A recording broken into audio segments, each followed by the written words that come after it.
കേരള നിയമസഭയിൽ ഗവർണറുടെ നയപ്രഖ്യാപനത്തിന് മറുപടി നൽകിക്കൊണ്ട് മുഖ്യമന്ത്രി വി.ഡി. സതീശൻ നടത്തിയ പ്രസംഗം ശ്രദ്ധേയമായി. കഴിഞ്ഞ 10 വർഷത്തെ ഇടതുപക്ഷ സർക്കാരിന്റെ സാമ്പത്തിക പരാജയങ്ങളും ധനദുർവിനിയോഗവും കൃത്യമായ കണക്കുകൾ നിരത്തി അദ്ദേഹം സഭയിൽ വിചാരണ ചെയ്തു. സർക്കാർ പുറത്തിറക്കിയ ധവളപത്രം രാഷ്ട്രീയ രേഖയല്ല, മറിച്ച് മുൻ സർക്കാരിന്റെ സാമ്പത്തിക വീഴ്ചകളുടെ കണ്ണാടിയാണെന്ന് അദ്ദേഹം വ്യക്തമാക്കി. കഴിഞ്ഞ സർക്കാരിന്റെ കാലത്ത് ട്രഷറിയിൽ 6000 കോടി രൂപ ബാക്കിയുണ്ടായിരുന്നു എന്ന പ്രചാരണം പച്ചക്കള്ളമാണെന്ന് മുഖ്യമന്ത്രി തുറന്നടിച്ചു. പുതിയ സർക്കാർ അധികാരമേൽക്കുമ്പോൾ വെറും 2000 കോടി രൂപ മാത്രമാണ് ട്രഷറിയിലുണ്ടായിരുന്നത്. കടങ്ങളും ബില്ലുകളും വീട്ടാതെ കയ്യിൽ പണമുണ്ടെന്ന് അവകാശപ്പെടുന്നത് ജനങ്ങളെ പറ്റിക്കലാണെന്ന് അദ്ദേഹം പരിഹസിച്ചു. തദ്ദേശ സ്ഥാപനങ്ങൾക്കുള്ള ഫണ്ട്, വിദ്യാർത്ഥികൾക്കുള്ള ആനുകൂല്യങ്ങൾ, ക്ഷേമ പെൻഷനുകൾ, ജീവനക്കാരുടെ DA കുടിശ്ശിക എന്നിവയൊന്നും നൽകാതെയാണ് മുൻ സർക്കാർ മാറിയതെന്നും അദ്ദേഹം ചൂണ്ടിക്കാട്ടി. സാമ്പത്തിക പ്രതിസന്ധികൾക്കിടയിലും പുതിയ സർക്കാർ ജനങ്ങൾക്ക് നൽകിയ വാഗ്ദാനങ്ങൾ പാലിക്കുമെന്ന് മുഖ്യമന്ത്രി ഉറപ്പു നൽകി. ജൂൺ 15 മുതൽ KSRTC ബസ്സുകളിൽ സ്ത്രീകൾക്ക് സൗജന്യയാത്ര ആരംഭിക്കുമെന്നും മുതിർന്ന പൗരന്മാർക്കായി പ്രത്യേക വകുപ്പ് രൂപീകരിച്ചതായും അദ്ദേഹം അറിയിച്ചു. കാലഹരണപ്പെട്ട പാഠ്യപദ്ധതികൾ പൂർണ്ണമായി നവീകരിച്ച് വരുംതലമുറയെ ആഗോളതലത്തിൽ മത്സരക്ഷമതയുള്ളവരാക്കുമെന്നും കേരളത്തെ ഒരു സിൽവർ ഇക്കോണമിയായി മാറ്റുമെന്നും പ്രഖ്യാപിച്ചുകൊണ്ടാണ് മുഖ്യമന്ത്രി പ്രസംഗം അവസാനിപ്പിച്ചത്. സർ, ഇപ്പോ ഒരു ബജറ്റ് അവതരിപ്പിച്ചു. ബഹുമാനപ്പെട്ട മുൻ ധനകാര്യമന്ത്രി ഇവിടെ ഉണ്ട്. അദ്ദേഹം ഒരു ബജറ്റ് അവതരിപ്പിച്ചു. ആ ബജറ്റിൽ ഇതൊരു ഭയങ്കര ഷോക്കിംഗ് ആയിട്ടുള്ള ഒരു ഇൻഫർമേഷൻ ആണ് വരുന്നത്. ആ ബജറ്റ് 35,000 കോടി രൂപയുടെ പ്ലാനാണ്. 35,000 കോടി രൂപയുടെ പ്ലാൻ പദ്ധതിയാണ്. സാർ, ഈ ഗവൺമെന്റ് ഈ അധികാരം ഞങ്ങളിലേക്ക് വന്നപ്പോൾ ഞങ്ങൾ നോക്കിയപ്പോൾ കഴിഞ്ഞ ബജറ്റിലെ 35,000 കോടി രൂപയുടെ പ്ലാനിൽ 20,000 കോടി ഇല്ല. കാരണം എന്താ? ആ പ്ലാൻ തയ്യാറാക്കിയത് നിങ്ങൾ അറിയണം, എല്ലാ MLA-മാരും അറിയണം.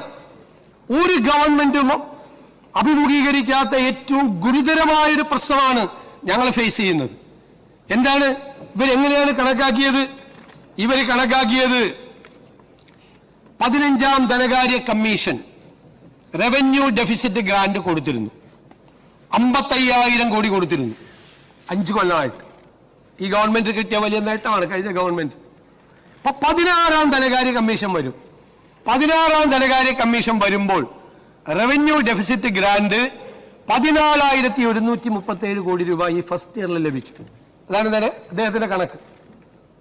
16ാം ധനകാര്യ കമ്മീഷൻ തീരുമാനിച്ചു റവന്യൂ ഡെഫിസിറ്റ് ഗ്രാന്റ് നിർത്തി. സർ, അത് കിട്ടുമെന്ന് കരുതി പ്ലാൻ ആരെങ്കിലും തയ്യാറാക്കും? പ്ലാൻ അത് കിട്ടിയേക്കും. അത് എന്ത് കണക്കാണ്? 14,137 കോടി അത് കിട്ടിയേക്കും. അതായത് 16ാം ധനകാര്യ കമ്മീഷൻ റവന്യൂ ഡെഫിസിറ്റ് ഗ്രാന്റ് പ്രഖ്യാപിക്കുമ്പോൾ ഒരു 14,137 കോടി നമുക്ക് കിട്ടും ഫസ്റ്റ് ഇയറിൽ. അതില്ല, പോയി. പ്ലാനിൽ നിന്ന് 14,137 കോടി രൂപ പോയി. സാർ, പിന്നെയുള്ള കണക്ക് എന്താണ്? പിന്നെയുള്ള കണക്ക് 16ാം ധനകാര്യ കമ്മീഷൻ 15ാം ധനകാര്യ കമ്മീഷൻ 1.92% നികുതി വിഹിതം. അവരത് വർദ്ധിപ്പിക്കും. ഊഹമാണ്, വൈൽഡ് ഗസ്സാണ്. അത് അവർ വർദ്ധിപ്പിച്ച് അത് 2.8 ആക്കും. 2.8 ആക്കും. പക്ഷെ അവർ വർദ്ധിപ്പിച്ചു. പക്ഷെ 2.38 മാത്രമാണ് അവരാക്കിയത്. സർ, അപ്പോൾ എത്രയാ പോയത്? അപ്പൊ വീണ്ടും ഒരു 5,000 കോടി കൂടി പോയി. മറ്റു ചില പ്രതീക്ഷിച്ച ഗ്രാന്റുകളിൽ നിന്ന് ഒരു 600 കോടി രൂപ പോയി. ഞാൻ ചോദിക്കട്ടെ, കേരളത്തിന്റെ ചരിത്രത്തിൽ അധികാരത്തിൽ വന്ന ഏതെങ്കിലും ഗവൺമെന്റ് ഇതുപോലൊരു അന്തരീക്ഷം ഫേസ് ചെയ്തിട്ടുണ്ടോ? 35,000 കോടി രൂപയുടെ പ്ലാനിൽ 20,500 കോടി ഇല്ല. അല്ലല്ല, ഞാൻ തീർത്തോട്ടെ, അതൊരു സംശയം ചോദിക്കാം. 20,500 കോടി ഇല്ല. Let me complete. I will give you an opportunity. 20,500 കോടി രൂപ ഇല്ല.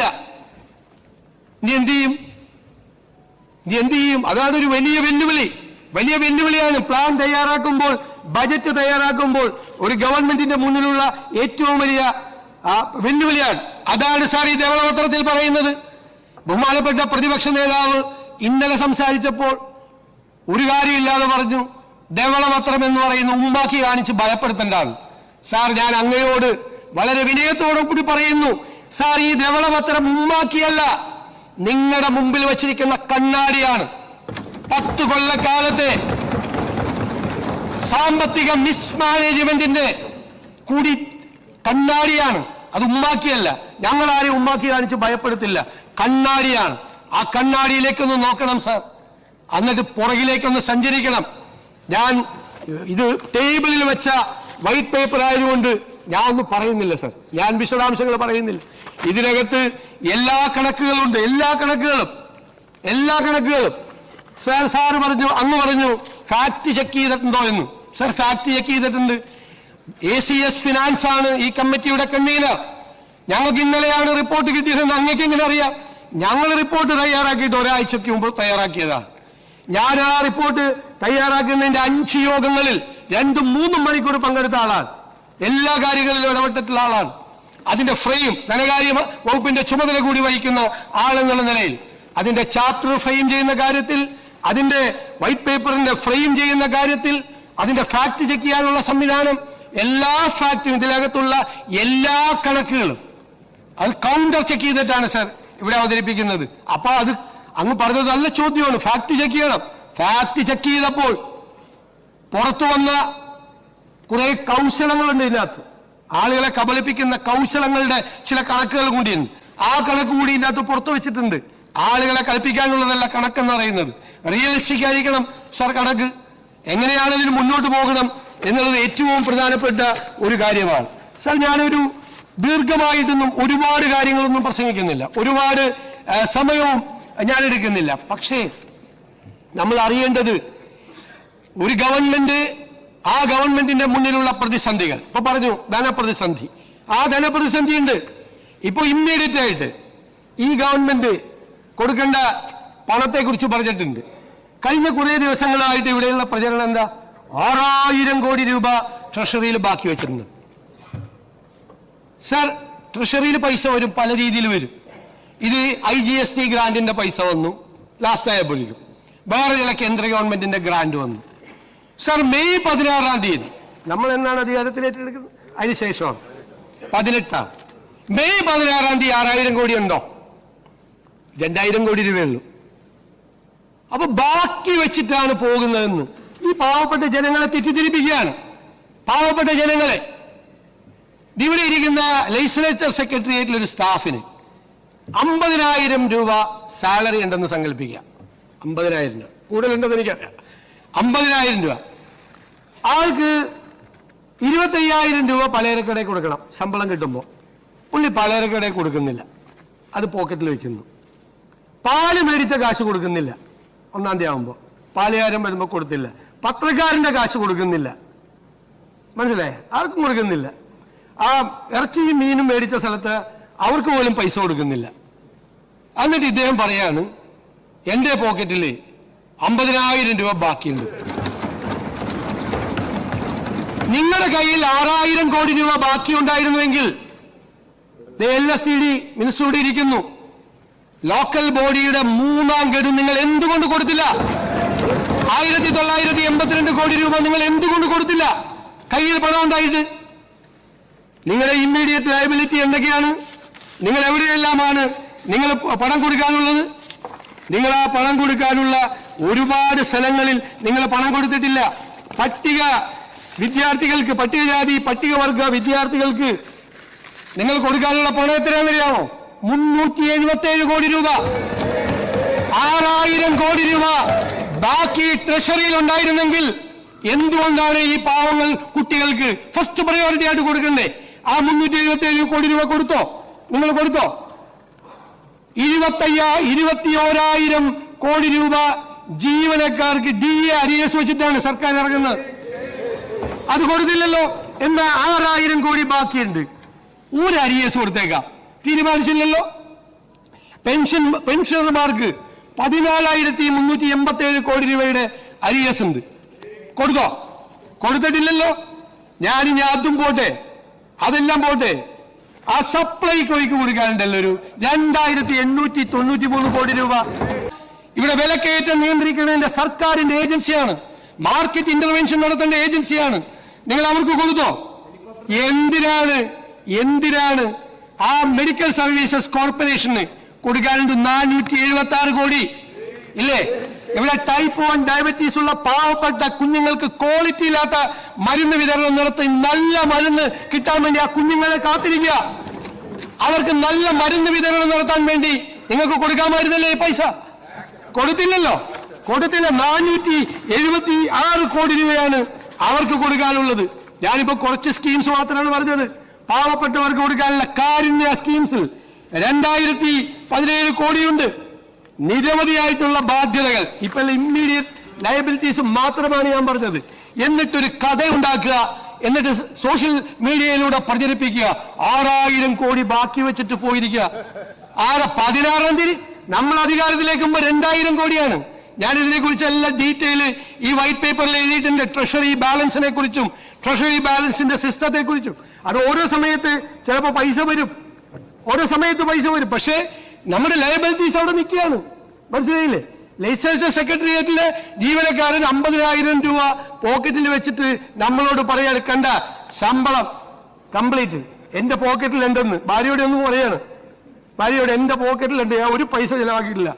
കൊടുക്കാനുള്ള കടക്കാർ വാഴകി നിൽക്കുകയാണ്. വാഴയിൽ തുറന്ന പത്രക്കാരനും പാലുകാരനും പലചരക്കടക്കാരനും ഇറച്ചി മേടിച്ചവരും മീൻ മേടിച്ച കൊണ്ടുവന്ന പാവപ്പെട്ട സ്ത്രീയൊക്കെ പുറത്തു നിൽക്കുകയാണ്. എന്നിട്ട് വാതിലടച്ചിട്ട് അകത്ത് നിന്ന് ഭാര്യയോട് പറയാം, 50,000 രൂപ ഞാൻ അതുപോലെ ഇവിടെ കൊണ്ടുവന്നിട്ടുണ്ടെന്ന് പറയാം. ഇതല്ലേ നടന്നത്? ഞാനിത് പെട്ടെന്ന് ആളുകൾക്ക് മനസ്സിലാകാന് എന്നോട് ഒരുപാട് പേര് ചോദിക്കുക, സാറിന് നല്ല സുഖമായല്ലോ. ഞാൻ ചിന്തയായി, അല്ല ധനകാര്യ വകുപ്പല്ലേ? അതെ, ആ പഴയ മന്ത്രി 6000 കോടി ബാക്കി വെച്ചിട്ടല്ലേ പോയേക്കണത്, അടിച്ചു പൊളിക്കാമല്ലോ. അപ്പൊ അവരോടാണ് എന്നോട് ചോദ്യം ചോദിച്ച അവരോടാണ് ഞാൻ ഈ ഒരു ജീവനക്കാരൻ, ശമ്പളം കിട്ടിയ ജീവനക്കാരന്റെ കഥ പറഞ്ഞത്. ഇപ്പൊ മനസ്സിലായില്ല, കാര്യം മനസ്സിലായില്ല. ഇതാണ് സാമ്പത്തിക അവസ്ഥ. സാർ, ഇതിന് മാറ്റമുണ്ടാകണം. സമ്പദ് വ്യവസ്ഥ ഞങ്ങൾ കമ്പയർ ചെയ്തിട്ടുണ്ട്.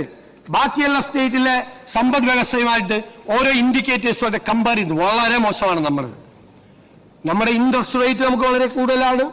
ഒരുപാട് കാര്യം കിഫ്ബിയെ കുറിച്ച് പറഞ്ഞിട്ടുണ്ട്. എന്താ സാർ കിഫ്ബി ഉണ്ടാക്കിയപ്പോൾ ഉള്ള പ്രഖ്യാപനം? ഇന്നും ബഹുമാനപ്പെട്ട പ്രതിപക്ഷ നേതാവ് അതിനെക്കുറിച്ച് പറഞ്ഞു. എന്താ കിഫ്ബി കൊണ്ടുവന്നപ്പോ ഇവിടെ എഴുന്നേറ്റ് നിന്ന് പ്രതിപക്ഷത്തിരുന്ന് ലീഗൽ ഒബ്ജക്ഷൻ നടത്തിയ ഒരാളാണ്. അത് ഭരണഘടനാ വിരുദ്ധമാണ്, നിങ്ങളുടെ പർപ്പസ് സെർവ് ചെയ്യത്തില്ല എന്ന് പറഞ്ഞ ആളാണ്. എന്താണ് ചെയ്യുന്നത്? ബജറ്റിൽ നിന്ന്, നമ്മുടെ വരുമാനത്തിൽ നിന്ന് ഒരു തുക എടുത്തുകൊണ്ട് പോകുന്നു എല്ലാ വർഷവും. 2000-3000 കോടിയാണ്. അതായത് നമ്മുടെ മോട്ടോർ വെഹിക്കിൾ സെസ്. അതാണ് കിഫ്ബിയുടെ ഒരു ബജറ്റിന് പുറത്താണ്, സർക്കാരിന് പുറത്താണെന്ന് പറയുന്ന സാധനമാണ്. അങ്ങോട്ട് കൊണ്ടുവന്നു. ഇവിടെ നിന്നാണ് കൊണ്ടുവന്നത്. ബജറ്റേതര എക്സ്ട്രാ ബജറ്ററി ഇതാണ് സംഭവമായിട്ടാണ് അവതരിപ്പിച്ചത്. ഈ പൈസ അങ്ങോട്ട് കൊണ്ടുവന്നു. പിന്നെ ബാക്കി കടം മേടിക്കുക. കടം മേടിച്ചേക്കണ പലിശ നിരക്ക് കേട്ടാൽ നിങ്ങൾ തലചുറ്റി വീഴും. കടം മേടിച്ചേക്കണ നമ്മൾ ഗ്ലോബൽ ഫിനാൻസ് മാർക്കറ്റ് അറിയാവുന്ന ഒരാൾ കണ്ട ബോധം പോകും. ഈ റേറ്റിന് ഇൻട്രസ്റ്റ് റേറ്റാണ് പൈസ മേടിച്ചത്. ആ ബോറോയിങ് എന്തിന്റെ കെയർ ഓഫിലാണ്? Sovereign guarantee of the state. ഈ സ്റ്റേറ്റ് സോവറിൻ ഗ്യാരണ്ടി കൊടുക്കണം കടം മേടിക്കുന്നതിന്. ഇവിടുന്ന് പൈസ, ബജറ്റിൽ നിന്ന് പൈസ എടുത്ത് അങ്ങോട്ട് കൊടുക്കണം. ഇത് രണ്ടും കൂടി കൂട്ടിയിട്ടാണ് അവരുടെ തുക. ഇനി ഈ തുക ഇവർക്ക് ഒറ്റയ്ക്ക് അടയ്ക്കാൻ പറ്റുമോ? പിന്നെ ഒരു ഉപായം പറഞ്ഞത് എന്താ? കടമെടുപ്പിന്റെ പരിധിയിൽ, അതായത് GSDP-യുടെ 3% ഇപ്പൊ 3.5 ഉണ്ട് കണ്ടീഷണലായിട്ട്.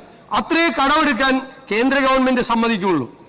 ഇതാണെങ്കിൽ കേന്ദ്ര ഗവൺമെന്റ് കാണാതെ വേറെ പുറത്തുനിന്ന് കടമെടുക്കാന്ന് പറഞ്ഞു. ഞാൻ പറഞ്ഞു അത് അവര് സമ്മതിക്കില്ല. കാരണം സ്റ്റേറ്റ് ഫിനാൻസ് കൺട്രോൾ ചെയ്യാൻ വേണ്ടിയിട്ടാണ് അത് FRBM ആക്ട് കൊണ്ടുവന്നത്. അത് ചെയ്യരുതെന്ന് പറഞ്ഞു. അതുകൂടി ഞങ്ങളുടെ നിലയിലാണ്. ഞങ്ങൾക്ക് കടമെടുക്കാൻ ഈ നിശ്ചിതമായ 3.5, അതിൽ 0.5 പവർ സെക്ടറിലെ കടമെടുക്കാൻ പറ്റുള്ളൂ.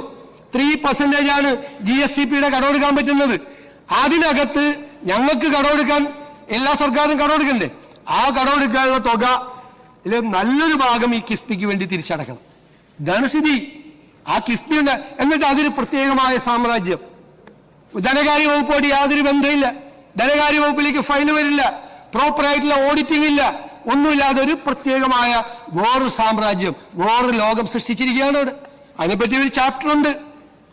നിങ്ങൾ വായിക്കണം. അത് സ്റ്റേറ്റ് എക്സ്ചക്കറിന്റെ ഏതെല്ലാം തരത്തിൽ ഭരണകക്ഷിയിലായിരുന്നുവെങ്കിലും അന്ന് ഇപ്പോ ഇരിക്കുന്ന ബഹുമാനപ്പെട്ട അമ്പലപ്പുഴ അംഗം അദ്ദേഹം അതിനെ വളരെ ഭംഗിയായിട്ട് അതിന്റെ കുറവുകൾ അന്ന് മനസ്സിലാക്കിയ ആളാണെന്നാണ് എന്റെ വിചാരം. അന്ന് നിങ്ങൾ ആലോചിക്കണം, മുൻ മന്ത്രിയായിരുന്ന C. മുഹമ്മദ് റിയാസ് ഇവിടെ ഇരിക്കുന്നു. PWD എന്ന് പറയുന്നത് നമ്മുടെ ഏറ്റവും എഫിഷ്യന്റ് ആയിട്ടുള്ള ഒരു സംവിധാനമാണ്. എന്തെങ്കിലും കുറവുണ്ടെങ്കിൽ നമുക്ക് ഏറ്റവും എഫിഷ്യന്റ് ആയിട്ടുള്ള ഒരു സംവിധാനമാണ്. അന്ന് PWD മന്ത്രിയായിരുന്നു. നന്നായി ചെയ്യാവുന്ന ഒരു സിസ്റ്റം ഉണ്ട്. അവിടെ നിന്നുള്ള ഈ വർക്കെല്ലാം എടുത്തിട്ട് പുറത്ത് ഇതുപോലത്തെ ഒരു ഏജൻസിക്ക് കൊടുത്ത് അവരെ കൊണ്ട് ചെയ്തു വലിയ തുക മേടിച്ച് 9%, 9.72% പലിശയ്ക്ക് മേടിച്ചിട്ട് ഇവിടെ കൊണ്ടുവന്നിട്ട് 6% പലിശയ്ക്ക് ബാങ്കിലിടുക. ആ പലിശ കൊടുക്കുക. ആരാണ് അൾട്ടിമേറ്റ് ആയിട്ട് കൊടുക്കേണ്ടത്? ബജറ്റിലാണ് അതിന്റെ മുഴുവൻ ബാധ്യത വന്നിരിക്കുന്നത്. മുഴുവൻ ബാധ്യത അതിന് ആ വർക്കിലേക്ക് ഉണ്ടായിരിക്കുന്ന അൺനെസസറി ആയിട്ടുള്ള ഡിലേ ഇല്ലേ, ഭയങ്കര ഡിലേ ആണ്. PWD ഡിലേ വരുന്നത് എപ്പോഴും ഒരു കോൺട്രാക്ടർ ഇട്ടിട്ട് പോയാലേ ഇല്ലെങ്കിൽ ഒരു സിസ്റ്റം ഉണ്ട് PWDക്ക്. ഇപ്പോഴും ഉണ്ട് ഒരു സിസ്റ്റം. കുറച്ചുകൂടി ശ്രദ്ധിച്ചാൽ കുറെ കൂടെ ഭംഗിയാക്കുക. ഒരു കോൺട്രാക്ടർ ഇട്ടിട്ട് പോയാൽ അയാളെ റിസ്ക് ആൻഡ് കോസ്റ്റ് അയാളെ മാറ്റി പിന്നെ ഒരു പുതിയ ടെൻഡർ വെച്ച് കോൺട്രാക്ട് ചെയ്യുമ്പോഴാണ് പ്രശ്നം. ഇതെല്ലാം ആ സിസ്റ്റം എല്ലാം തകർത്ത് അതിന്റെ പുറത്തേക്ക് ഇങ്ങനെ ഒരു സംവിധാനം ഉണ്ടാക്കി. ആ സംവിധാനം ഇന്നിപ്പോ ഞങ്ങളുടെ തലയിലിരിക്കുകയാണ്. ഉള്ള കാര്യം പറഞ്ഞതാണ്. അത് ഞാൻ എല്ലാ MLA-മാരും കൂടി അറിയാൻ പറയാണ്.